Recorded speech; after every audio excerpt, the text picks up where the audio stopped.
Water Charter with the intention to change water politics in Berlin.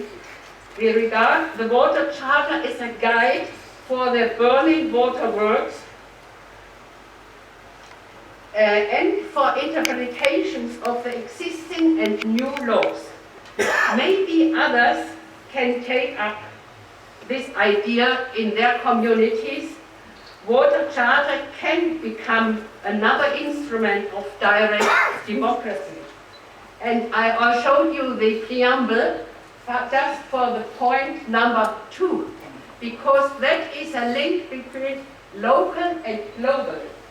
These fundamental rights are inalienable and may not be restricted by national or transnational treaties. We wrote this in the protest against TTIP, CETA and TISA, because we are also working on this and we put it in this Water Charter. Well, I would like to end with the words of Yorgos from Thessaloniki, who also, besides him, sent us a speech for our Water Day.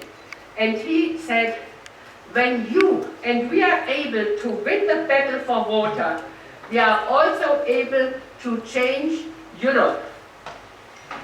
Greece has already started, and you are on the same way. And although the German government, I'm sorry I come from this country, plays a very wide role in this Europe,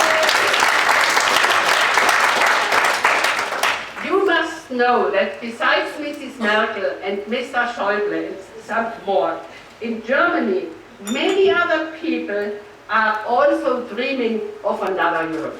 Thank you.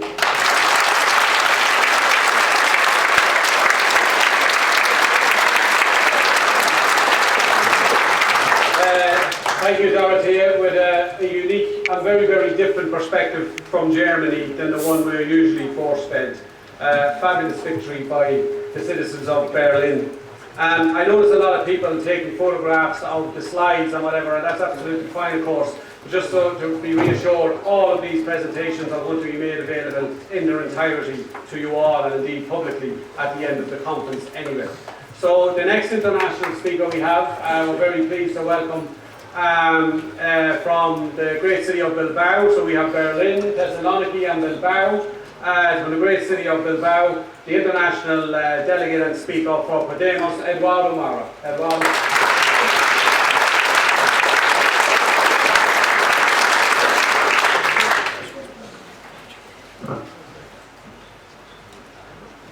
So good afternoon.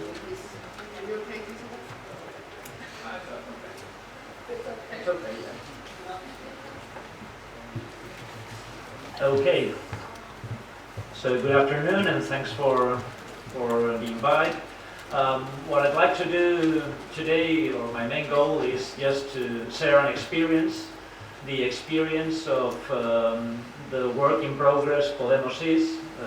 We are just 1.5 years old, so you know this is going on right now, and many of the things I will tell you about are open, are not part of the past. So in January 2014, when we launched Podemos, we had an idea, and the idea was very simple actually. There is a new political space in Spain, but this political space is not on the left side of the political board, and nor it is on the right side of the political board. It's at the heart of Spanish politics.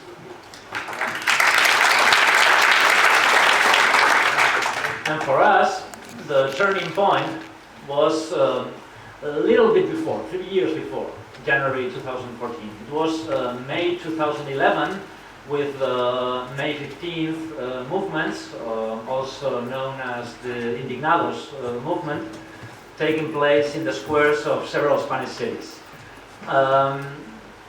There are connections between the Indignados and Podemos, but the first thing to say and to make clear is that Podemos is not the party of the Indignados. There are things you can't possibly represent as a party, and this has been this way, and we think it must remain this way. So there are connections, there are a million connections, but we are not the party of those movements. Whatever changed in May 2011 is impossible to summarize in 3-4 minutes, but I will outline 3 major shifts that took place in 2011. Firstly, the traditional two-party system, Labour, Conservative, but also the left-wing, the traditional left-wing party, United Left, Izquierda Unida in Spain. This traditional party system, so two-party and a half, let's say, fell into disrepute. Along with these 3 parties, so basically the Labour Party and Conservative Party, along with these 2 parties, also the metaphors of the left and the right kind of fell into disrepute. This doesn't mean that people didn't vote Labour or Conservative anymore. It means that the confidence in those parties was broken. But the Conservative Party won the general election in 2011. Second thing, little by little, what was perceived as something individual, let's say unemployment, the risk of unemployment, the risk of eviction, and many other social problems that families have in the middle of an economic crisis like the one in Spain, all those things weren't perceived as individual problems or family problems anymore. They were, they became something common, something generational, something different than an individual problem. Therefore, those problems became political problems. This is the second thing that changed in May 2011. And the third thing is that, when you speak about indignation, it's easy to regard indignation as something moral, but nothing political in itself. This is not true. Indignation in Spain, because it had become something political, was something different. It was not the moral indignation one experiences when something unfair is on TV. It's not that kind of thing.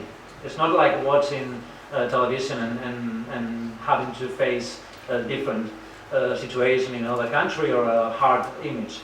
It's not like that. It was something different. This indignation changed the common sense of many Spaniards, of many people in my country. For instance, what happened in 2011 is that things that looked natural, like the Labour Conservative monopoly of 2, for instance, these things didn't look natural anymore. They didn't look inevitable anymore.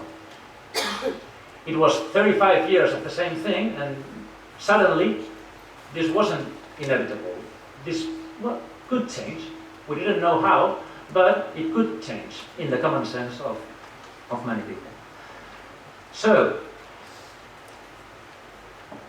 the end of trust in traditional politics did not alter the balance of powers. It didn't produce a new balance of economic, political, and media forces, but it changed a certain frame of common sense.